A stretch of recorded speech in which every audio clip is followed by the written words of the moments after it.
All right, guys, man, I got a wonderful treat. I know it's a treat for me. I feel like I'm getting a chance to talk to one of my little brothers. I don't have a little brother, but I feel like this guy is definitely fits that criteria as far as a little brother's concerned. It's always special when you can watch somebody's journey. Um, from I'm not gonna say from start to finish. Our journey started, of course, at Liberty University together, and so from college on, it's been a real treat to watch this guy's trajectory. Of course, through football, and we'll talk about that. But most of all, like I told him before we started recording, I'm more impressed of life after football because we both know it's a struggle. My professional career was no near, not even close to the years that he did. But we all know what a struggle it is to transition from professional athletics into a more a more regular career, I guess. But this guy had it all lined out, mapped out from the time he stepped on campus, and it was impressive. It really was. So definitely welcome to the show. I got my man Samkon Gado, the Nigerian Nightmare, on with me today, man, and I'm thrilled. I'm happy. I was really excited to get this interview in. So thank you. How you doing, man? I'm doing so well. It really I'm honored because I remember as in at Liberty there was D Bear and then there was everybody else. no, no, I should. I mean, there were just a few players that were always, they were the upper echelon. It was, you and Dre were almost always the pinnacle, and we were, you were like the pinnacle of what it looked like to be on defense. Of course, Dre was the guy who was always producing on offense, and so um, No, well, no, you definitely have some other guys, and we'll talk about it. sure.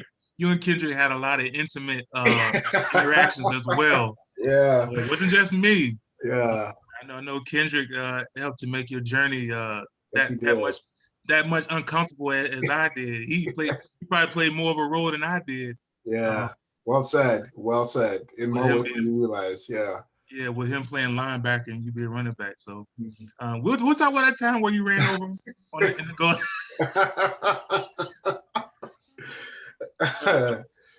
Like I said, I already knew they were gonna bust in. Hey guys, Daddy said he's doing an interview. And stay in your room and watch TV. So go. Thank you. Close the door behind you. Thank you. I knew it was Gotta gonna love happen. him. Yeah, gotta love I knew it was gonna happen. Just because I said don't come in here. him. But it's all good though.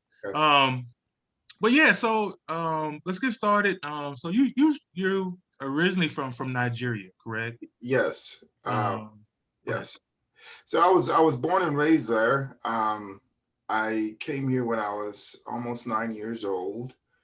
Um, and we moved to South Carolina because my father was going to seminary at that time. Mhm. He'd gotten a scholarship to go 2 years before, so he had been here by himself for about 2 years. We were in Nigeria with, at the time, it was myself and my three sisters and with my mom. And after, it looked like it was going to be taking a while because he was getting his Master's of Divinity, and then he was going to get his doctorate in theological studies. But he, of course, it was taking time, and so he went to a church, and knowing that process can take years, they were so gracious, Three Rivers Baptist Church in Columbia, South Carolina, and they just came together, pooled resources, and paid for us to come join them. And so Awesome. yeah, I've been here ever since. Awesome. Mhm. Awesome. Now, you went to a small private school in South Carolina, correct? I did. Talk about that just a little bit. What was that like transition from Nigeria to South Carolina? Yeah, yeah. It was very hard. The school that I went to was actually a school that was associated with the seminary that my father was going to at the time. Oh, well. So I started going to public school, and And you can imagine, you can imagine how that turned out. In hindsight, I was probably a very fragile kid, and so public school system in South Carolina with a young kid just coming fresh off the boat, more or less. It didn't. I really don't share this story often, but one of the reasons why I actually was moved to that private school was my first year in public school. I got called African booty scratcher often, and uh, and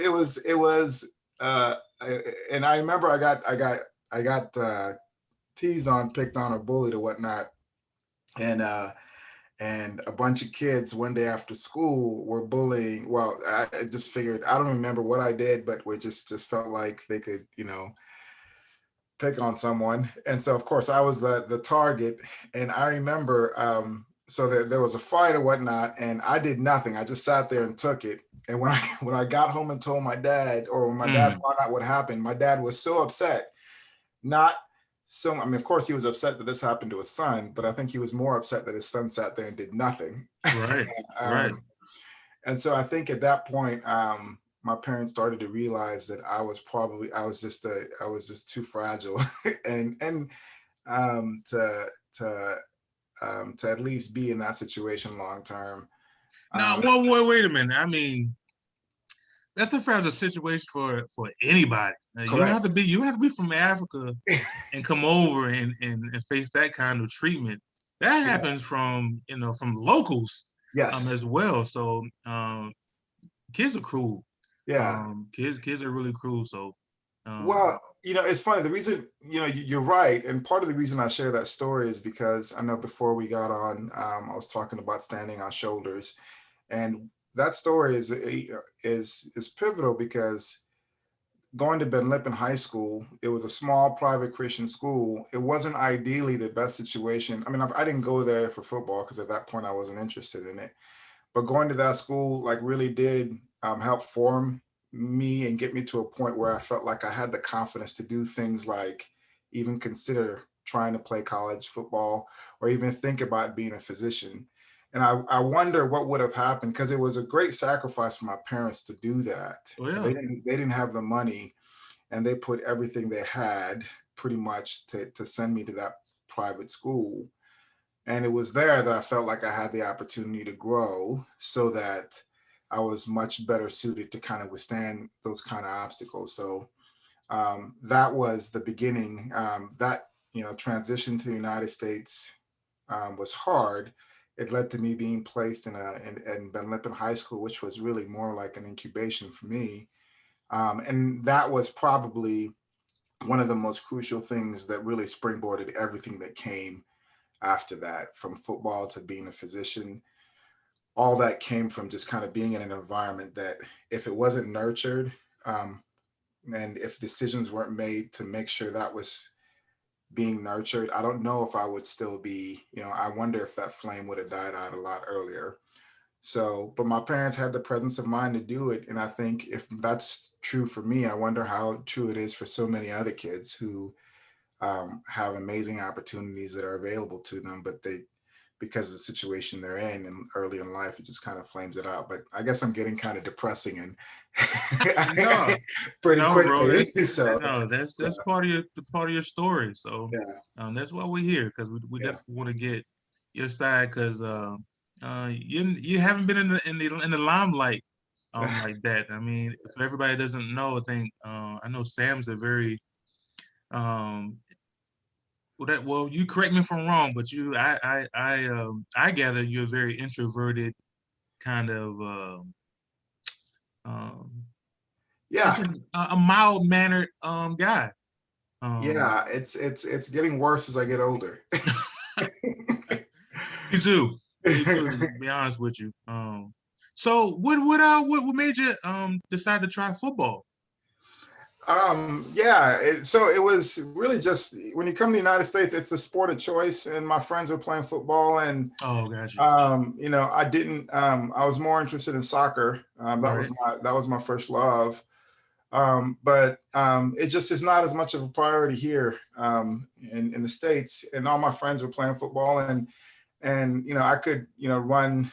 I was one of the faster kids, so I Yeah, figured, I figured, if this is, it was a form of social currency. I right. enjoyed playing it, and people come around football. It does open doors just because people enjoy it here in the Oh States. yeah. And so that's kind of what happened. I wanted to play earlier. My parents wouldn't let me play till seventh grade. And as a matter of fact, my father, I wouldn't have, I wouldn't be playing if my father wasn't out of the country, because he said I couldn't play.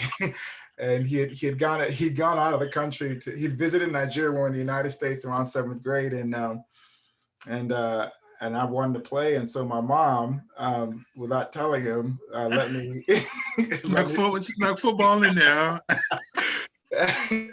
I mean, I think for a while I didn't think she told him, but that's just not the kind of relationship my parents have. I think she did, but I didn't play, so I think she was like, he's not really playing anyway, so just let him be let him be on the team. Little Uh, did they know. Jeez. so that's how it started in seventh grade, and then because I played the year before, and they saw that it wasn't as bad as they thought it was. They let me play the following year, and that's kind of when it started to slowly climb. So okay. All right. So you're playing football, and of course, you definitely stand out. Um, talk about the recruiting process and what led you into going and then choosing Liberty University as your school of choice. Yeah. Okay. Thank you, sir. I Sorry about that. love it. um, yeah, so I was being recruited by a bunch of 1AA's or FCS schools, and one FBS school, but not seriously. Or Right. at least I had offers. I had offers from one FBS school and about 6, 7 FCS schools. Um, and I wanted so desperately to be to go to the highest level.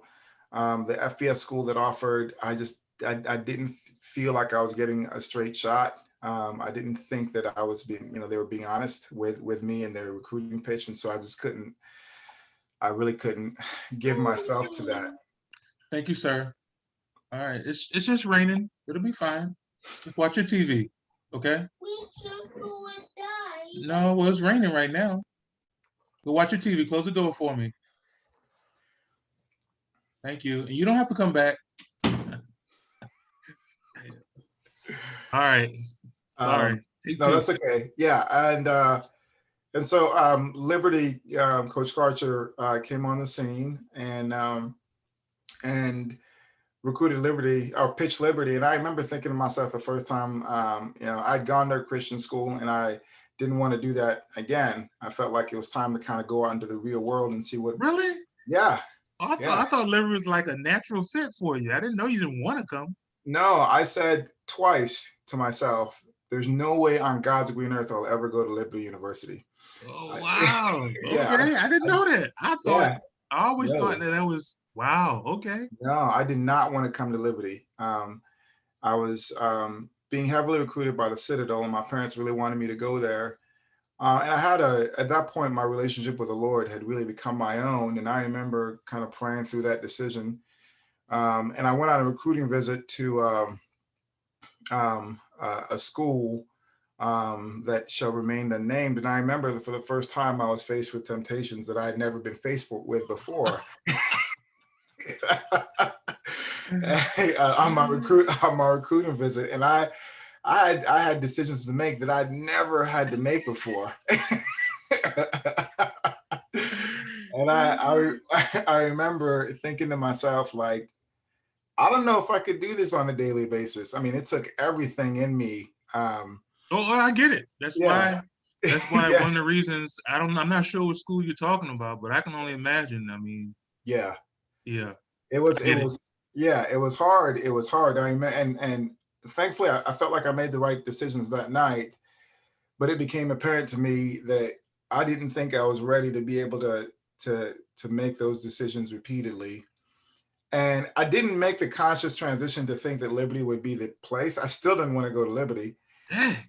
um, but um, but then as I was praying through the process, I went up to Liberty, visited. It was all right. And then Coach Karcher made his pitch with, and I think one of the things that he pitched to us was that he was building something, and of course that really resonates with a young man, because as an 18-year-old you're trying to become your own man, and being process of being in the process of building something really kind of draws on those heartstrings. And so that's kind of slowly but surely what led me towards feeling that was going to be the best fit. And for the first time in my life, in my relationship with the Lord, I felt like I actually heard from him. And it was so clear that my parents wanted me to go to the Citadel just because it was just it was a good fit for education. And if you went to the Citadel, the network there was strong. It was close to home, which I wanted. But I just knew in my spirit that that's not where I was supposed to go. I couldn't explain it. I just knew. And I remember sitting in my living room and telling my parents that I felt like I should go there, even though I didn't want to.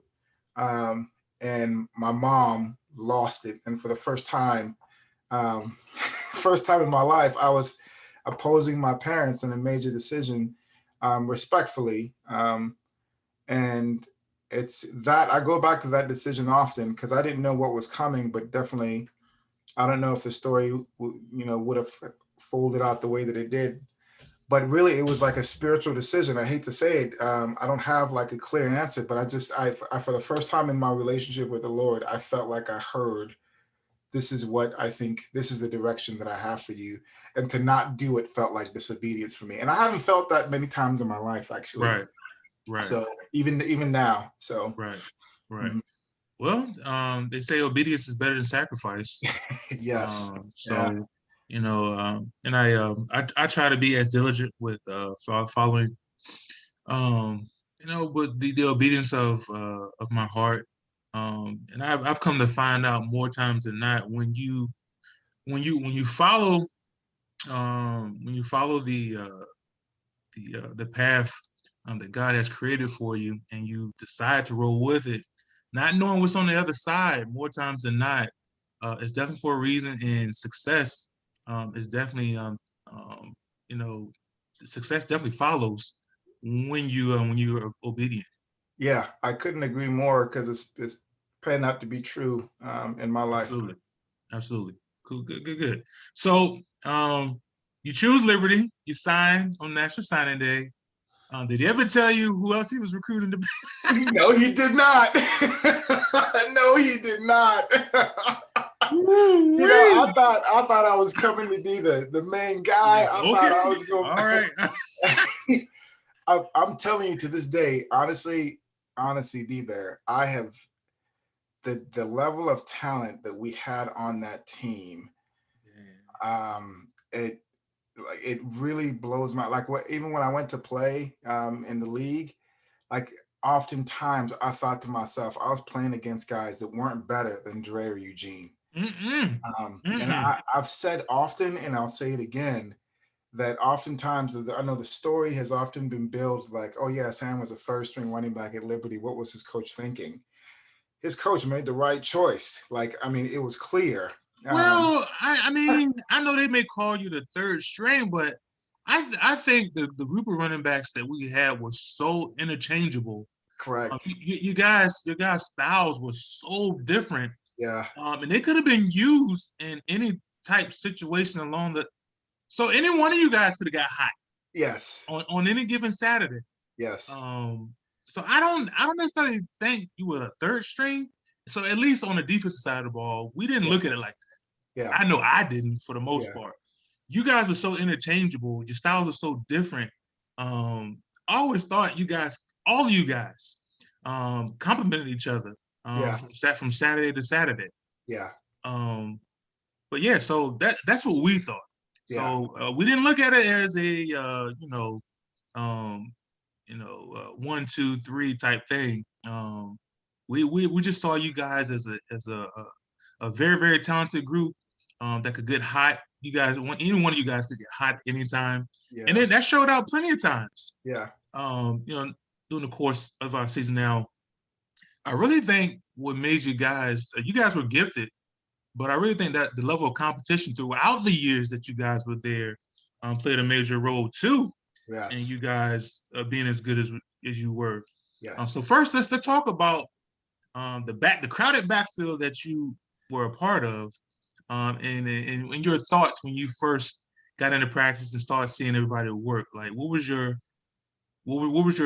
perception? What were you thinking? So my perception was when I first got there, I had never seen that level of speed and size. And I remember our first game up at App State. I was so thankful I was not. Oh, that was your first game? That was my first game. Oh God, I'm sorry. Yeah. Yeah. I'm sorry that was your first game. Yeah, it was. But Dre had, like, in his first game, had 155 yards rushing. This was up at App State when App State was actually good. Right. And I remember thinking to myself, go ahead. I remember thinking to myself, I'm so glad I'm not on this field because there was no way. I mean, I would have froze. I was not equipped to play, and I was so amazed that Dre was able to.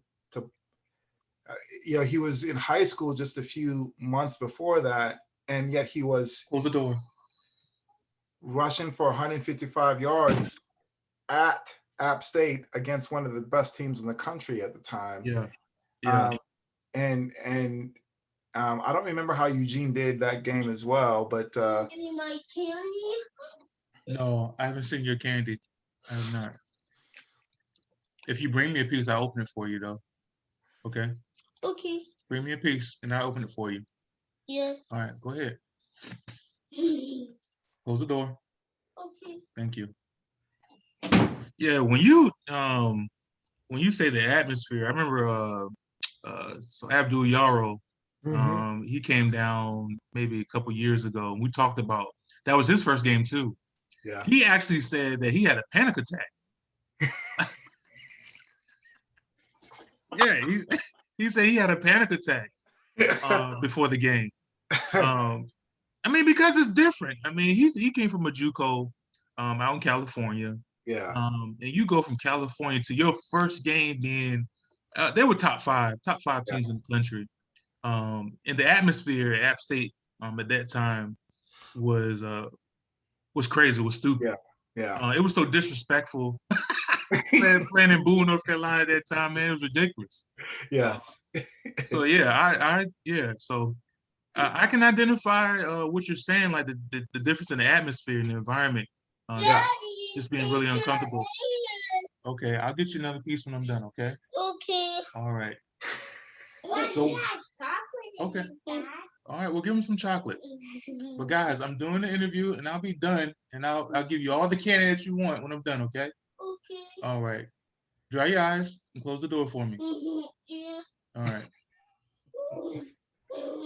Yeah, I knew this would happen. But anyway, it's beautiful. I mean, we'll be thankful years down the road at moments like this. So yeah, well, okay. And it doesn't bother me. I knew it was going to happen, but good. Good. But yeah, go ahead. Yeah, that game was that game was eye-opening, and I definitely felt like, okay, I need more time to develop. I need more time to actually get used to the pace and the size of the competition. And it took me Go ahead. It took me a year to do that. It took me an entire freshman year. By the end of my freshman year, I felt like, okay, I think I can see myself progressing to the point where I can excel in this. Right. But I remember Dre and Eugene were just there sooner, and I think it had more to do with the level of competition they had. And often, who often gets left in this conversation? We'll close the door for me. Go ahead, guys. I don't want it. All right, thank you. Go watch TV. I think who often gets left out in this conversation is Marcus Hamilton, because he does. He does. I think Marcus got is just another casualty of the circumstance, because by the time Marcus actually got the chance to show his skill set, the team was not near as developed and as strong as it was for us. Right. He was also somebody who was just as competent and brought a different skill set that all of us didn't have. I mean, he was shifty. He wasn't like naturally as fast in a straight line, but like he was just an intelligent, smart, good with his hands running back that could just essentially do everything you needed him to do. Great out the backfield. I remember Great, that. yeah, I exactly. remember the game at ETSU where Gus threw that long bomb to him coming out of the backfield. He caught it in stride and scored. I was like, ooh, wait. That was Yes. a side of Marcus we really hadn't seen, but I mean, the backfield was crowded for you guys. I mean, Yes, it was. it was tough. Yeah. Because if one of you guys ever caught fire, it was tough for the other two or three. Yeah. But yeah. So yeah, so it took you about a year or so to develop. When did you think? What game was it that you can really hone in on and say, man, I think I can do this? Yeah, the game that did it for me was by far the App State game, or the Gardner. No, yeah, the App State game at home. I want to say it was my sophomore year. Sophomore year, it was my Yeah, junior year. yeah, that was the game that Coach Karcher figured to put me in at that H-back position, Right. that moved me in and around the field, just to get me on the field, because Dre and Eugene were just doing so well. And I mean, I wish people really had perspective as to the kind of talent that Dre and Eugene had. That game was when Coach Karcher put me in that H-back position and had me, shifting and coming out of the backfield. And we drew up a couple plays that resulted in touchdowns, or two of them resulted in touchdowns. One was, two were almost touchdowns. And that's when I thought, okay, I think, no, I mean, I didn't, that's when I knew that I could actually excel at this level. Right. But it took a year and some change before I was really able to convince myself of that. But once that happened, my confidence just began to soar. I think that was a game for everybody, to be honest with you. I mean, they were number 4 in the country. I think they had just came off a nice win against somebody. The following week, they had came to town very overconfident. Just thought we were the same old Liberty. And from the first snap, we punched them in the mouth. And that was just a continuous theme throughout the whole game that time. Yeah. I know for me, that was my breakout game. Yeah. That was definitely my breakout game. I think it was a breakout game for us collectively as a team. Yeah. Because not a lot of people know the kind of schedule that we had. And I said over and over again. I know my senior year, I think we had the toughest schedule in FCS. Yes. That year. And that wasn't the only year. If I remember correctly, I think our sophomore and my sophomore and my junior year, or 3 out of the 4 years that I was there, we had one of the top 5 hardest schedule in FCS. Right. So I remember thinking to myself, like, we were not, there's a reason that we didn't have the level of that was part of the reason why we didn't have the level of success that you hope to have. Right. And I want to say this one thing. I think I've said this before, and I'll say this again, that you have been one of the best defensive linemen or interior defensive linemen that I've ever seen. I'm serious. I'm serious. Like, in terms of your skill set, like I've thought many times that the only thing that the interior defensive lineman had on you in the league was like they were probably 25% bigger, but they moved just as well as you. They were just as smart, or not all of them were just as smart, but most of them moved just as well as you did at 25% bigger size or taller. But I thought to myself, like, in terms of like skill sets and hand motions and just general intelligence, I never really felt like I saw anybody that was significantly better than you. So I mean, I think to give our to flip the script on you and embarrass you a little bit and give give your audience a scope of like exactly how good you were in your time. The window or the difference is really not that big. It really is not. It really is opportunity, and it's really who you know. Well, I certainly appreciate that. And I mean, yeah, yeah. Listen, my career path happened the way it was supposed to. Mm-hmm. In hindsight, I was just thinking about this yesterday. I'm glad I didn't do multiple years as a Mm-hmm. professional football player. The time that I had in the CFL was the time I was supposed to have. Mm-hmm. Because when I got into my second year, I didn't enjoy football anymore. It was too much. I didn't want to work out anymore, especially the way we had to. Mm-hmm. I just got tired of the grind of Yeah. football. Yeah. But it was the only thing I knew. Yeah. I didn't know how to transition, so I stayed with it. But when I got cut, it was a blessing in disguise. I still didn't know it at the time, but it was a blessing in disguise. But my skill set was developed because of you guys.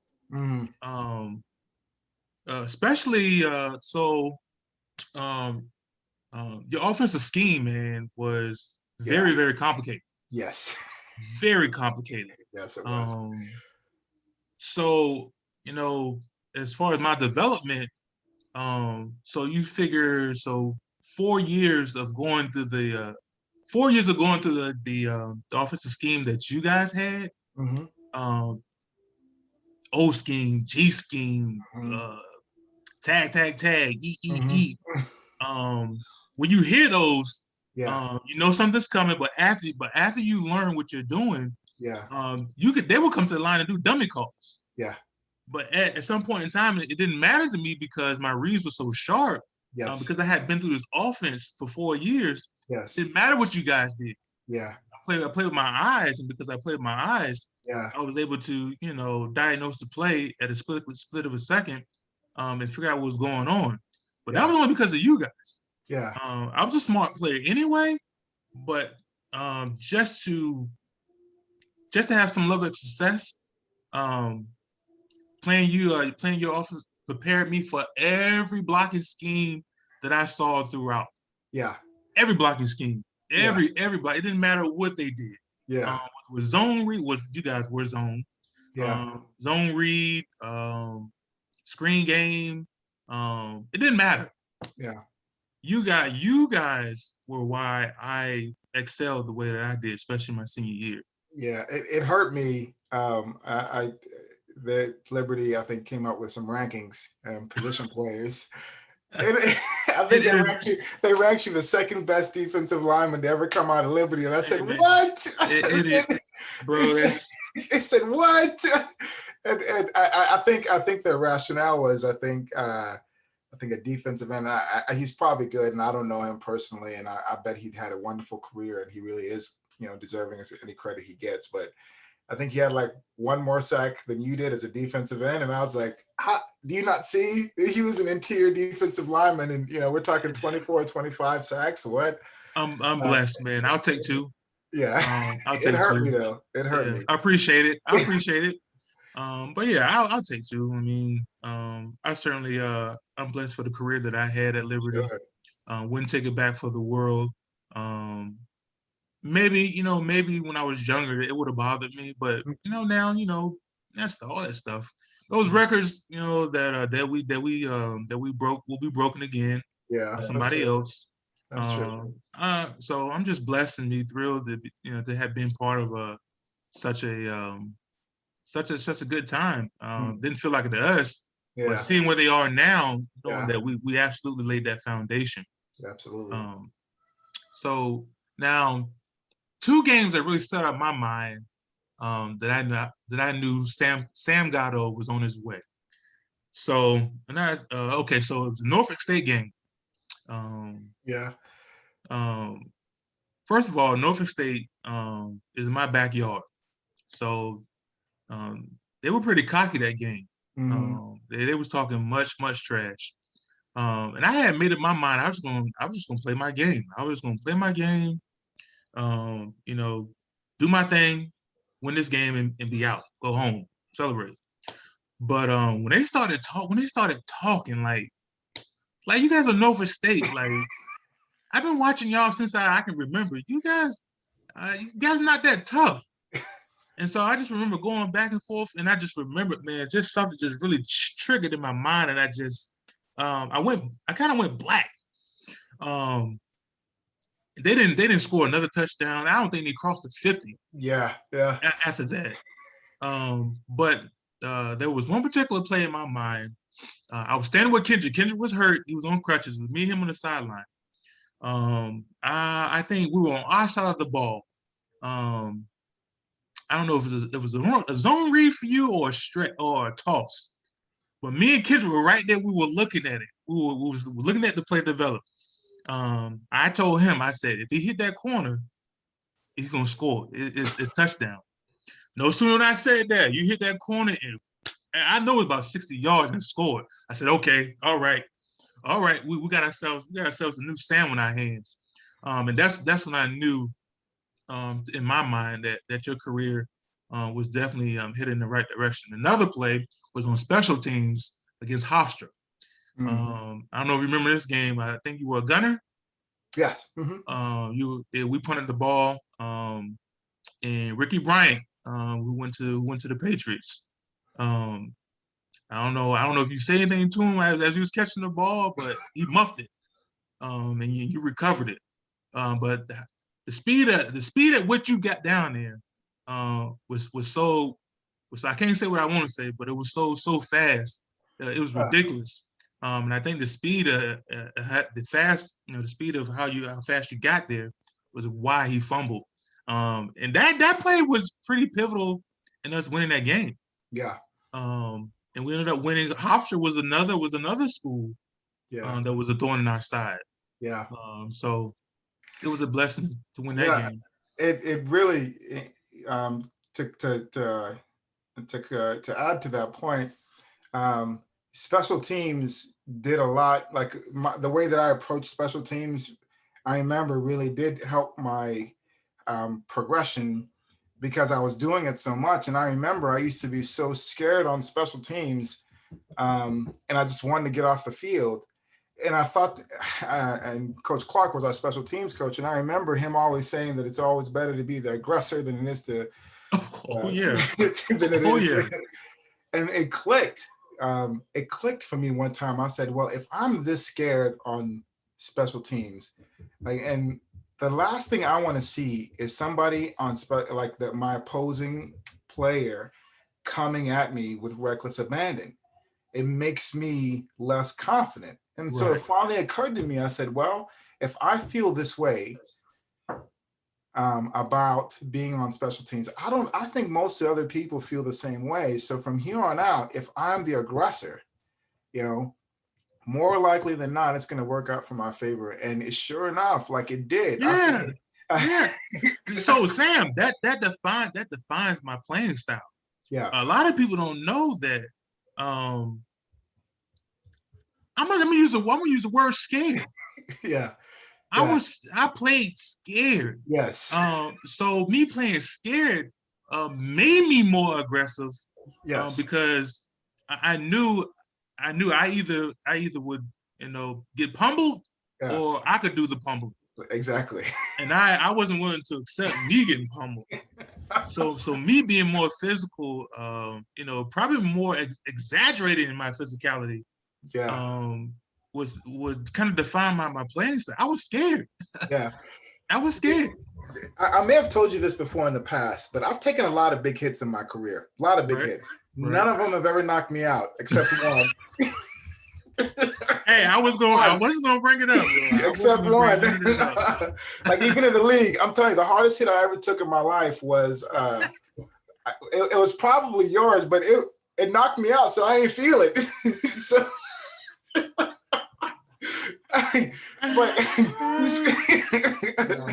no. I'll be there, man. I'm almost there. But Yeah. I got hit real hard by Bob Sanders and with the Colts Go ahead. my second year. No, in your room. Close the And door. Go ahead. I'm sorry. Bathroom. Yes. The two biggest hits that I actually felt would be Bob Sanders and Brian Urlacher. My Brian Urlacher my rookie year and Bob Sanders my second year. But I got up from those, Right. and I just remember thinking, oh, that was a hard hit. Your hit, I don't ever remember feeling. I just remember getting. This was in practice. I didn't know you were knocked out. I Yeah. had no idea. Yeah, so I mean, I got the ball. Of course, you were in the backfield before I realized it, and I just remember fading to black. That's I don't remember pain. I just remember fading to black, and and I said never again. It's all good, man. Yeah, man. Yeah, man. Those were good times. I didn't mean to throw you off, but those were good times, I guess. I was gonna bring it. I was gonna bring none of that up, good brother. But yeah, unfortunately, you and I had a lot of interactions. Yeah, absolutely. That are memorable. Yeah, absolutely. But tell me about your senior year, though. I mean, that seemed like to be a pretty breakout year for you. Yeah. So Coach Karcher and I talked, and his plan was, of course, because Eugene and Dre were doing really well.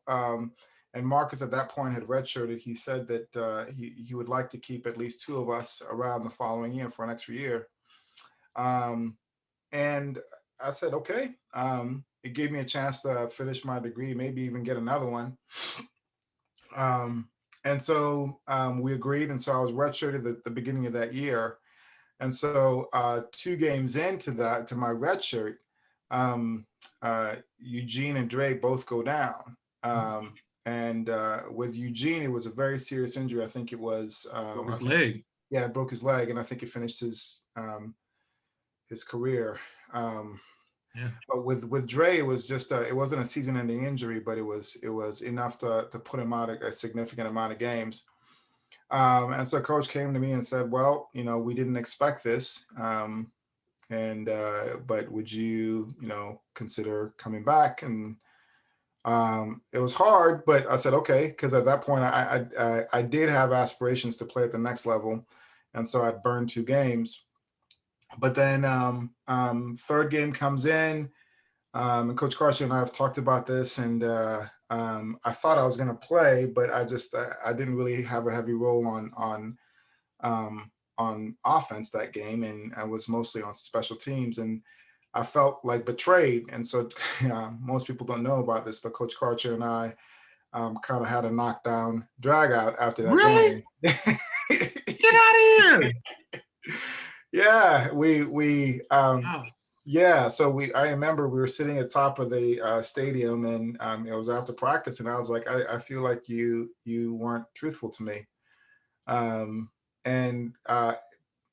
Coach Karcher was a lot to handle, but I think that was good for our relationship because he expressed to me his intent, and I think we left that meeting. It was the most honest that I'd ever been with him. I think up to that point, I was more kind of like a yes sir type of person and just did what I was told. And so this time, I think it was really good for my growth as a man to just go up to another man and say, to confront him on an issue.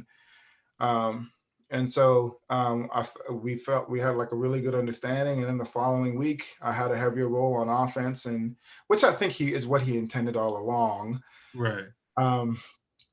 And slowly but surely, my role just began to grow. So so at that point, it was just a convergence of my physical skills were being honed, and my confidence was matching that. And I think years of playing special teams and playing H-back and fulfilling multiple roles just kind of just meshed. And so it started becoming a little zen-like, less thinking and more reacting and more anticipating. So we just, it just continued to steamroll. And before I knew it, I had a pretty decent senior season on my hand, for sharing time, because Dre ended up coming back and he got it was his role to have, because he'd earned it and he'd kept it. And so we just, I became Eugene Goodman, to him, more or less. And then when it was all said and done, I knew that I had the size, the physical specs for the prototypical like NFL running back. I caught wind that the Cleveland Browns had been to a couple of our games, but not very, not real intently, because none of them had reached out to me. And then a new strength coach comes in, and I just devote that off season to just training and getting ready for a potential combine opportunity that may or may not come. But I knew I had to be. I mean, I was going to be there, so I might as well just prepare for what may come. And the Patriots had some scouts come through, and I posted a good 40 time and a good Of weight and course. size. Yeah. Yeah. And that's when the buzz started. That's when it was like, okay, Sam, there's a real opportunity. You might get picked up as an undrafted free agent. And so most people don't know this, is that during the draft, the Cleveland Browns showed interest, the Patriots showed interest. And then when it was all said and done, I never got a call from any of them. Yeah. And Coach Karcher called me and he said, "Hey, where are things going?" I said, "I haven't heard from anybody." So he picks up the phone and he calls his personal friend, who is the OC, offensive coordinator with the Chiefs. And he called and he says, I don't know what they had, and then what conversation they had. And so a few minutes later, he calls me up and he says, "We're willing to offer you," or not him, but the Chiefs call me up and they say, "We're willing to offer you $3,500 and the chance to be an undrafted free agent." And I'd never seen that much money. I know that's right. Yeah. I know that's right. I said, "Show me where to sign," and that's kind of how it got started. So. Oh, I didn't. So that part I didn't know. Yeah, That you originally signed with the Chiefs. Yeah.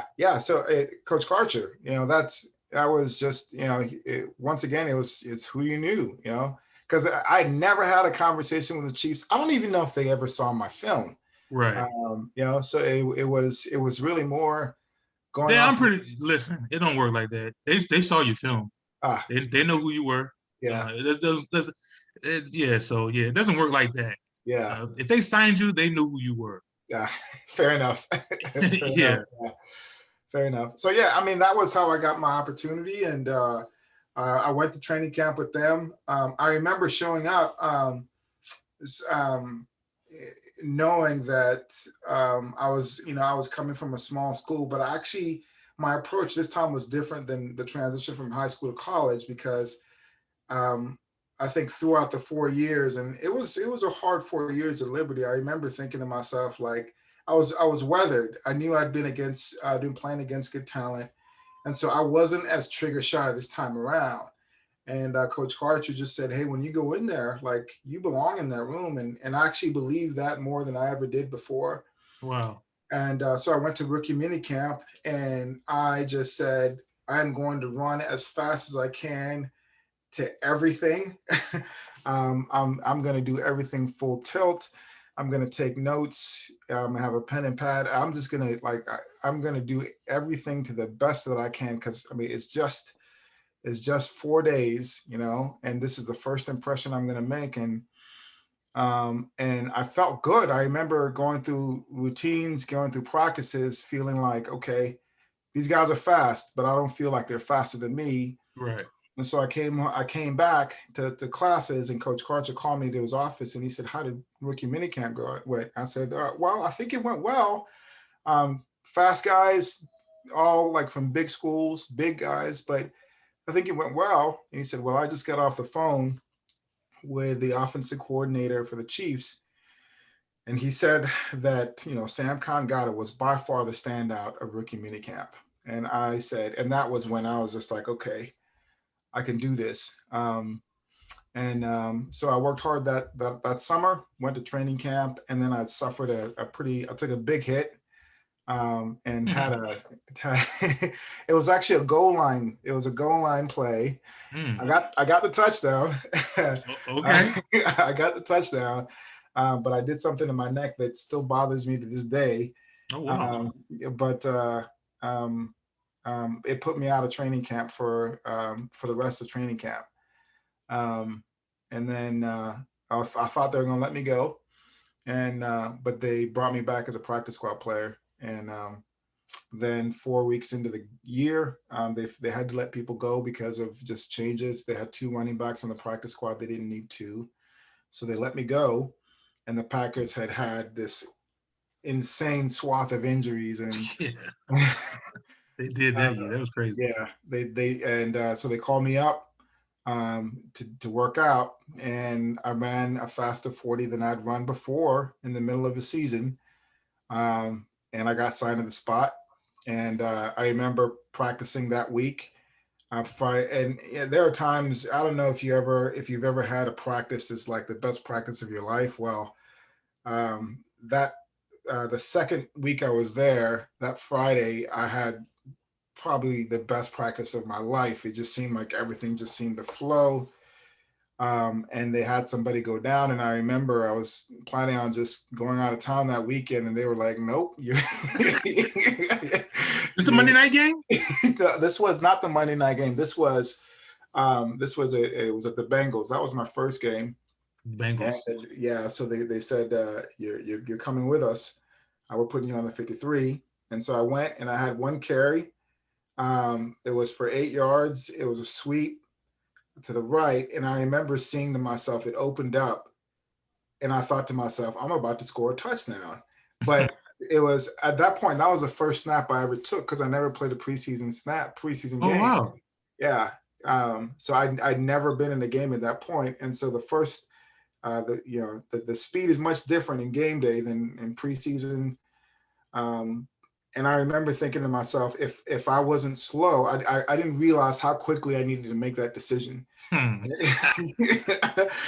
Because by the time I saw it, it was too late. You kind of have to, you have to feel it. And I saw it, and it ended up being an 8-yard run instead of a touchdown. But I was like, okay. So I was in that game for about 5 snaps. And then, but I dusted the cobwebs off, because that was the first game time I'd had all year. And then the next game was against the Chiefs, not the Chiefs, the Steelers. And that game was just, they had one of the best defenses in the league that year. They had held LaDainian Tomlinson to 62 yards or 45 yards the week before. And Lord had favor on me. I think I rushed for like 75 yards or something. Like, I scored a touchdown. And after that game, I thought, if this is the best defense in the league, and I had the grace to play that game, I can do this. And then that was the following game after that was the Atlanta game, and the Monday night game. No, that was the Monday night game. Wasn't like about 4 or 5 weeks later. Tell me about the Monday night game. Let's go to that game. Yeah. So at that point, I'd had a couple good games. I think I'd had 2 or 3 100-yard games under my belt. I'd had games where I think I'd scored a touchdown in just about every game except one up to that point. And so I was actually starting to settle into the role of being a starter. And we knew going into that game that their defense, for some reason, had liked giving up intermediate range runs. Their run game was not like that strong. Who was it against? This was Detroit. Okay. So they didn't give up a lot of big plays, but they did give up a lot of medium yardage plays. And so part of our run game was just part of our game plan was just to rely heavily on the run game. And I knew at that point, I had the confidence that once I get on the open field, I felt like there were very few people that could catch me. I mean, in the league, I knew there would be more people, but I felt like once I was in the open field and I was opening my stride, I was kind of, I felt like most of the time it was going to be a touchdown. Right. And so that game, I knew I was doing well. I was having like these good, 5 to 12 yard runs that just kept moving the ball down the field, and I knew it was about a matter of time because even ever since high school, I was a bigger guy, and so like my strength was by the end of the game, people are just tired of taking me down. Right. And a lot of times my runs came towards the end of the game because if my conditioning was right, then I just, it was, you could wear a defense down. And so as the Lord would have it, it was a stretch zone to the right. And it was a culmination of all the things I'd learned before, which was you have to anticipate the cut. You can't see it and then make the Mm. cut. Mm. Yeah. You have, Wow. yeah. You You gotta can't. feel. You gotta feel it. Exactly. You have to feel it. You can't, if you see it and you make the cut, it's too late, which is what happened in Cincinnati. Right. And so I remember it was a stretch zone. I could feel the flow of the defense. I could see my fullback. I could see the tackle taking pulling and leading. And sure enough, right before that penultimate point where you make the cut, I saw it happen. I stuck my foot in the ground, turned my shoulders upfield, You got and just missing. ran, and just ran for dear life. And Sweet man. You talk about a dude that, oh God, you talk about a dude that was proud. Oh man, Jesus. yeah, Man, I was so happy for you, bro. So appreciate happy it. for you. Appreciate Um, it. that was really, really, really, really good to see. Really Thank, good to see. thank you. What was it like being in the huddle with Brett Favre? What was that like? It was really fun. I hate to say it. Well, I don't hate to say it because he was just a very low key guy. Or I shouldn't say low key. He just didn't take himself too seriously. Right, Um, right. and he was just a funny guy. He was just jovial, and he took, when it was time to get real, he would get real. But I really enjoyed being with him and knowing that he was going to be like a Hall of Famer. And so I remember, there were times that I had to remind myself, like, he's just like right now, he's just your quarterback. He can't be, he's not Brett Favre. But there were times in games where I'd have to I'd stop and just realize you know, don't forget this is what's, the greatest game of thing. You're in the huddle with Brett Favre. And then You I'd got I'd have to you got to snap cherish out. moments like that, bro. Yeah, yeah, yeah. But You gotta cherish. he was a good he was a good person to play with at that time. Actually, Aaron Rodgers and I were friends. We're Oh better wow. friends. Yeah. Every Friday night, him and I would get together on some occasions. He asked me on one occasion to be his wingman yeah, he was interested in a girl who was bringing a friend. So he asked me to be his wingman there, and we used to go to the same Bible studies together, and so I mean I felt like we were developing a pretty strong friendship. And um, the last time I saw him was in 2009 when we were playing. I was playing for the Rams at that time, and we were playing the Packers. And he came up to me before a game and just asked how I was doing.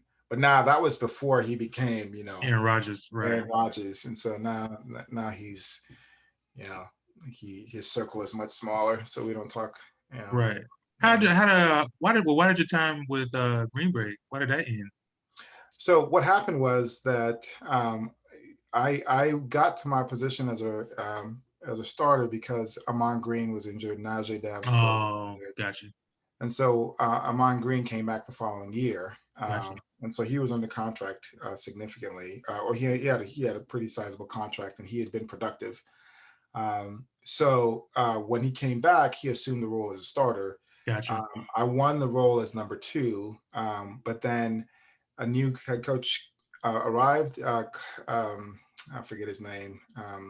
So Mike Sherman was my coach, but the current coach at the Dallas Cowboys showed up, and he had a little bit of a different scheme. And I just didn't fit it as well. And Right. Coach Sherman was down in the Texans, um, and um, and lobbied to traded me for Vernon Morency. Right. Uh, and but I don't think the Texans was a good opportunity, but it never really fit. I think Mike Sherman was a fan, but I don't think Gary Kubiak was. I don't think he liked that style of running. I think he wanted somebody who was more like a faster version of a Marcus, someone who was a little bit more shifty, Right. and not someone who was more like downhill, kind of pounded out, pulling guards type deal. And that was my game. Um, One thing you find out, man, those coaches are egotistical. Good gracious. Those yes, those professional league coaches, yes, they have the ego is the ego with the coaches. I think is just as bad or as bad as the players yes. on a professional level. In So some in some respects, I would say it's even it can be worse because a lot of times these coaches, they're really smart people who didn't get to actually right, right, to play. Yeah, right, who didn't get to express their desire to play as well. And so I think oftentimes that really does get in the way of decision making right, with players who are probably more gifted than they were. And it's kind of one of those situations where you want to show just your influence. right. I did feel that. I felt in Houston there was not much I could do um, to change what was going to happen Yes, to yes, me. yes, Um, but I felt the best I could do is just stay on the team as long as possible. At that point, my goal was just get to 4 years, just get to being vested. right. And if you can get to being vested, then it just changes the outcome of your future entirely. Um, so that was my goal, just pay for medical school. If I could get vested, that would be enough. I could save up enough money to pay for medical school without taking out any. Yeah, and that was my next question. Like, when did you know it was over, and then when did you transition into medical school? Yeah, great question. So 2008, I went most of the year without actually playing. I got picked up by the St. Louis Rams for 2 games. They let me go, and then they brought me back for the following year in 2009. Right. Um, I made the team. Coaches all got fired because we were 1-15. A new coach came in, and essentially they chose not to renew my contract. And then then I went all of 2010, the off season without getting picked up, and um, I got married, and then I got picked up by the Tennessee Titans during the preseason with LeGarrette Blount's rookie year, Ah. uh, um, and he Chris Johnson was a starter at the time, and I joined the team, and I had a pretty decent um, training camp. And at that point, that was kind of par for the course. If I got carries, I felt like I was always producing. I was frequently getting in the end zone if I was able to have consistent carries. And that's one of the things that I learned about myself was just being in the game. And even if I wasn't carrying the ball, but being on the game with special teams and blocking all helped the game slow down for me. But being asked to go in the game without experiencing the flow, I just did better with carries than I Yeah. did. So oftentimes during the preseason, I would get those carries, I'd get those touches. And in the season, I wouldn't get those carries, wouldn't get those touches. And it was just hard to develop a flow to really get going.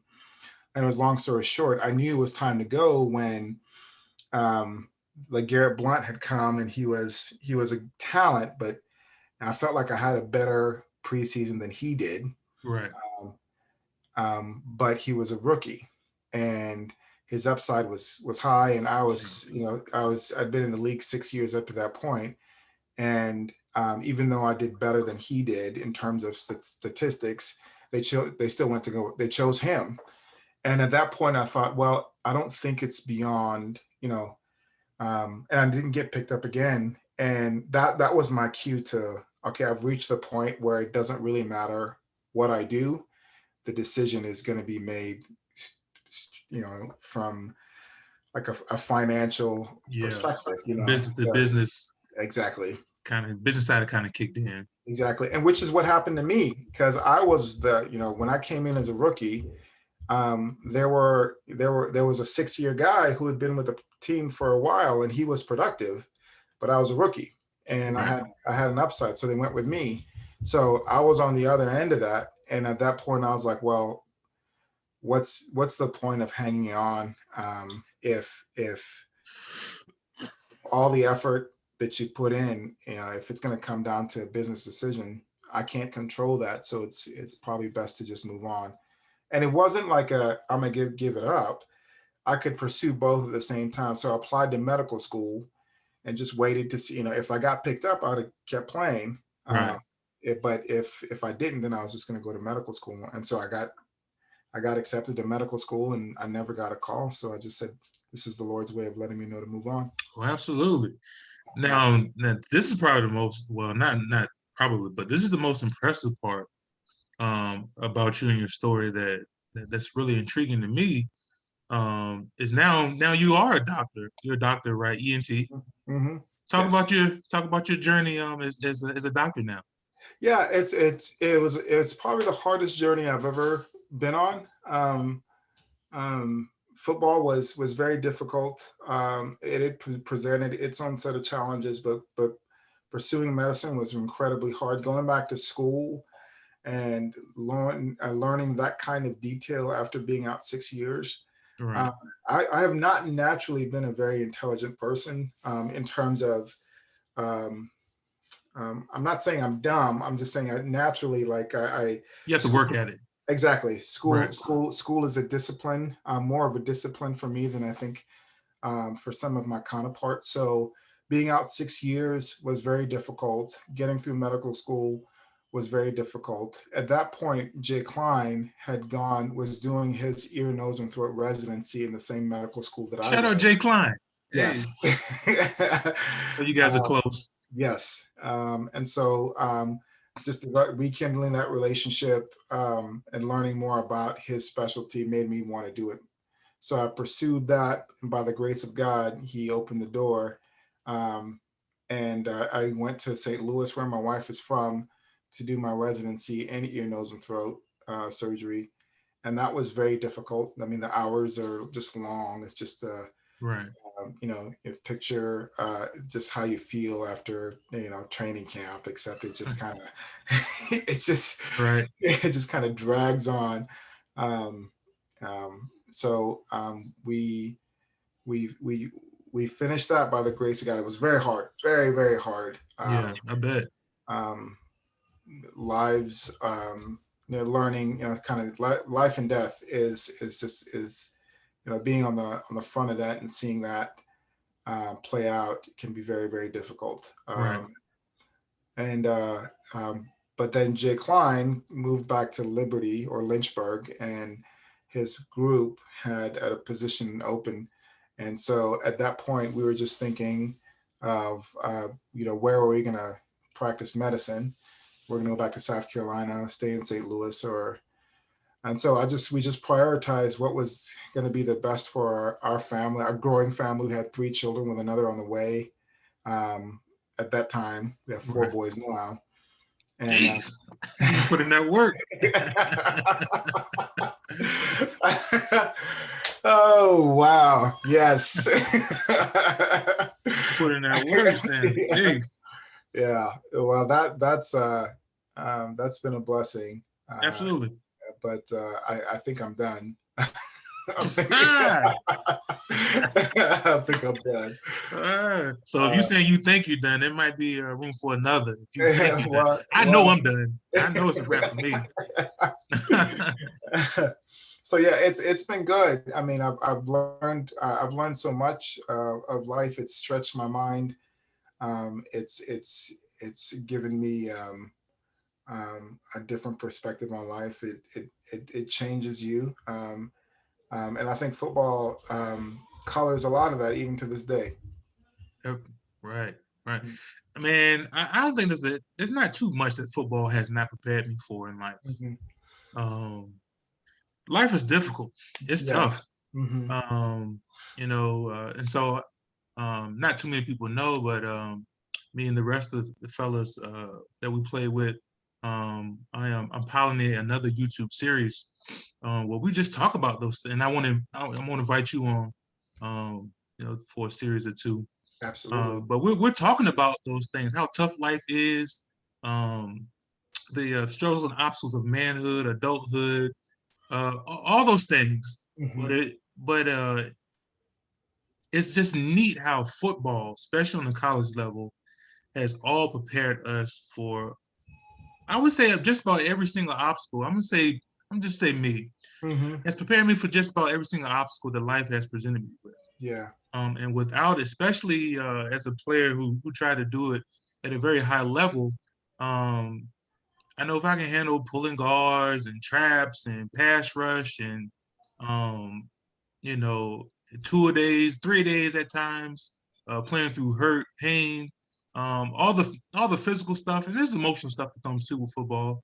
The L's that we took, the losses, they all hurt. But all of those things, all of those factors, has really helped with being an adult, being a man. Mm-hmm. It has really shaped my character as a Mm-hmm. person. And I don't think there's not much that I was not prepared for going into adulthood. Yeah. So we're talking about all those things, and um, I can definitely identify what you're saying. Yeah, it reminded me of I don't know if you remember the first line of the mission statement that we were all forced to remember, and I do. it seemed cheesy at the time. You know, football is a unique educational tool, but as It you know, as a father, and as you actually grow up in cultivating, manhood, you realize that it is. it is. It Uh, definitely is. it's a tool that I, you know I think nowadays I think the best example that I can think of is I think for most of human history you could argue that as a man it was an incumbent on you to either physically provide for your family or to protect your country, or like an army was just was the men in this was the men in the city, for most Right. of human history. And Right. so and now that as civilization is developed, and you're actually able to set aside people who are specifically for the army, that the mechanisms to grow manhood or men are few and far between. And I think football is like the last of that vestige, because there are not too many things in life that force you to deal with that fear you were talking about earlier. Like how often, I think we're both talking about, like, we're stepping on the field and we're both scared. And the fear that you're talking about is almost the fear for your life, right? Like, There you yeah, go. Yeah. yeah, yeah. So Absolutely. yeah, you're like, you're, Yeah. you're, you're afraid of getting physically hurt. Right. And so there's not many, there's only, um, there are some lessons that you just simply cannot learn unless you're actually faced with that.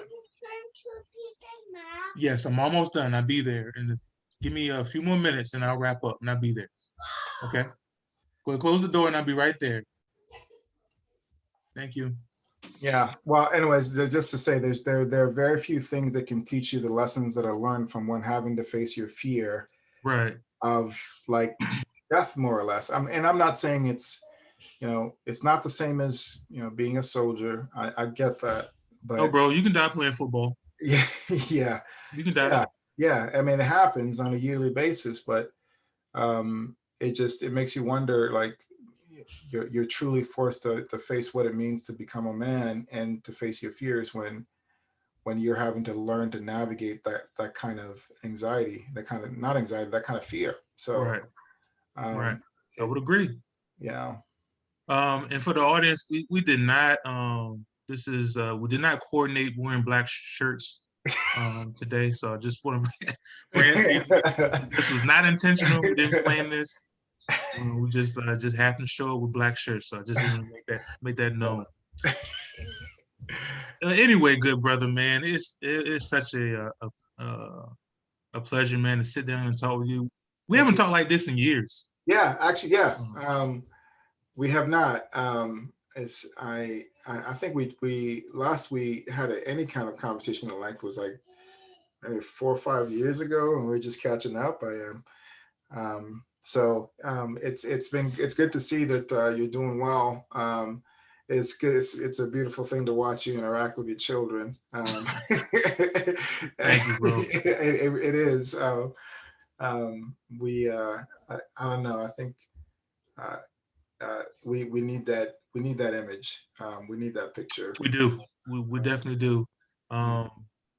So yeah. We'll talk about that offline. We'll talk about that offline. But yeah, man, my intention is to. So I know I've been out of the loop with a lot of the Liberty guys for years. And there's a specific reason for that, and I'll go into detail some other time why. But I'm just now getting back with reconnecting with a lot of guys that we played with, and it's not nothing just high and by. I want to make it. All right, I'll be right there, son. I'll be right there. Give me a minute. Give me a minute. Go ahead and close the door, and I'll be there. But yeah, but this go around, I'm more intentional about bringing back the cast and doing some different things. I know we're all in different parts of the country, but this Zoom thing, man, is made life wonderful. Yes, it has. As far as reconnection. Yeah. So I got some things. I got some projects on the horizon.